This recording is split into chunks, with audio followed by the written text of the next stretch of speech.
Break ముందు ఒక question అడిగి బ్రేక్ తర్వాత అడుగుతానని చెప్పాను.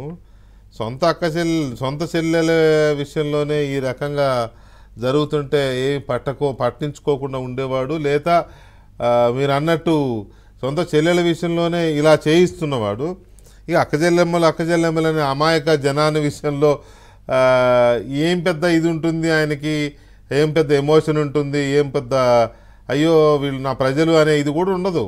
రక్త సంబంధానికే వాల్యూ లేనప్పుడు కదా, వాళ్ళ ఎలా ఫీలింగ్స్ ఎలా అంతే కదా. ఉంటాయండి జనాలై? ఇప్పుడు ఒకటి వెంకటకృష్ణ గారు, రాయలసీమ ఫ్యాక్షనిస్ట్ చరిత్ర కనుక మనకు తీసుకుంటే చాలా మంది అంటే బావలు బావమరుదులు ఆధిపత్యం కోసం ఒకరినొకరు తల నరుకునేటువంటి కథలు చాలా ఉన్నాయి ఇక్కడ. ఇవన్నీ పునికి పుచ్చుకున్నటువంటి నాయకుడు జగన్మోహన్ రెడ్డి అనిపిస్తుంది నాకు. ఎందుకంటే ఆయన ప్రవర్తన మొదటి నుంచి మనం చూస్తే ఆయన ఆధిపత్య భావంతో ఉన్నా అండి. కంప్లీట్ గా నేనే రాజును, నేనే ప్రభువును, నేను ఏం చెప్తే అదే చట్టం, చట్టం అనేది మళ్ళీ నాకు అడ్డం ఉండకూడదు. ఇప్పుడు చట్టాన్ని పాటించండి అని ఎలివి సుబ్రహ్మణ్యం గారు చెప్తే ఆయన చీఫ్ సెక్రటరీగా పీకేసినారు ఆయన. కాబట్టి ఇవన్నీ పరిగణలోకి తీసుకున్నప్పుడు జగన్మోహన్ రెడ్డి ఈరోజు రాయలసీమ ఒక వర్స్ట్ ఫ్యాక్షనిస్ట్ రూపంలో నేను చూస్తున్నాను ఆయన.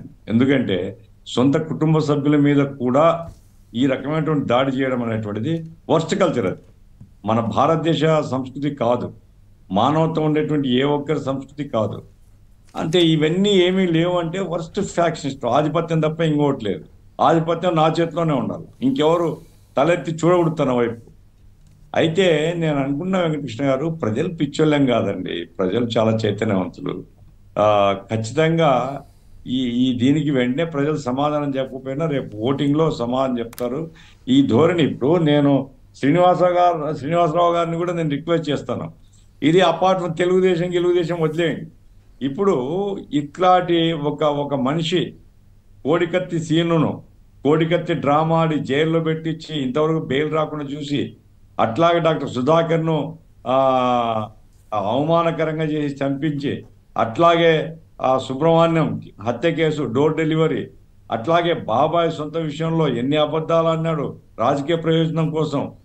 ఇవన్నీ కూడా ప్రజల్ని ఎడ్యుకేట్ చేయాలండి. ప్రజలు ఇప్పుడు ఎవరి పనులు వాళ్ళకు ఉంటాయి. కొంతమంది చదువుకున్నటువంటి వాళ్ళు వార్తాపత్రికలు చదువుతారు, కానీ మిగతా ప్రజలకు వార్తాపత్రికలు చదివే తీరిక కూడా లేదు, ఎవరి పనిలో వాళ్ళు ఉంటారు. ఇవన్నీ ఎడ్యుకేట్ చేయడానికి మార్గం ఏమిటిదో ఆలోచించాలా.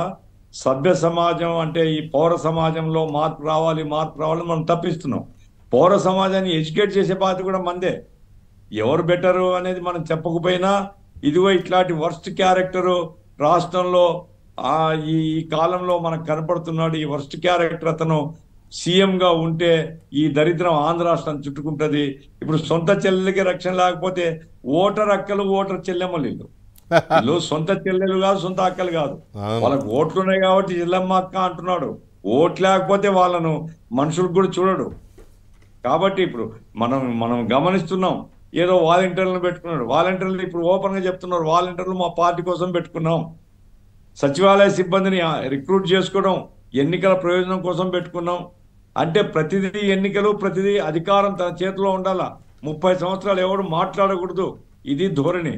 ఈ ధోరణి కనుక అమలు జరిగితే ఈ రాష్ట్రం ఏం కావాలా అనేటువంటి ప్రశ్న పౌర సమాజంలో తీసుకొని పోయేటువంటి పద్ధతిలో ప్లాన్ చేయాలా. ఇదేదో ఒక పార్టీ తరఫున చేయాల్సిన పని లేదు. పార్టీలకు అతీతంగా ఆలోచించే ప్రతి ఒక్కరిని కూడా మనం ఎడ్యుకేట్ చేయాల్సినటువంటి పరిస్థితి ఉంది. నేను అనుకుంటున్నాను వెంకటకృష్ణ గారు, ఇదేదో బెదిరిస్తే, ఎందుకంటే ఆ జీన్స్ రాజశేఖర రెడ్డి జీన్సే కదా ఈమెలో ఉండేవి కూడా, జగన్మోహన్ రెడ్డిలో ఉండే జీన్సే ఈమెలో ఉన్నాయి. ఈమె కడపలో చెప్పింది ఏం బిక్కుంటావో పిక్కు అని, ఇదే సమాధానం. కాబట్టి ఏమీ లేదు, ఖచ్చితంగా ఆమె పోరాడుతుంది, మంచిది. ఎందుకంటే బీజేపీని విమర్శించే వాళ్ళు లేరే అనుకుంటుంటే బీజేపీని విమర్శించే వాళ్ళు కూడా తయారవుతున్నారు. ఆ రకంగా ఏంటంటే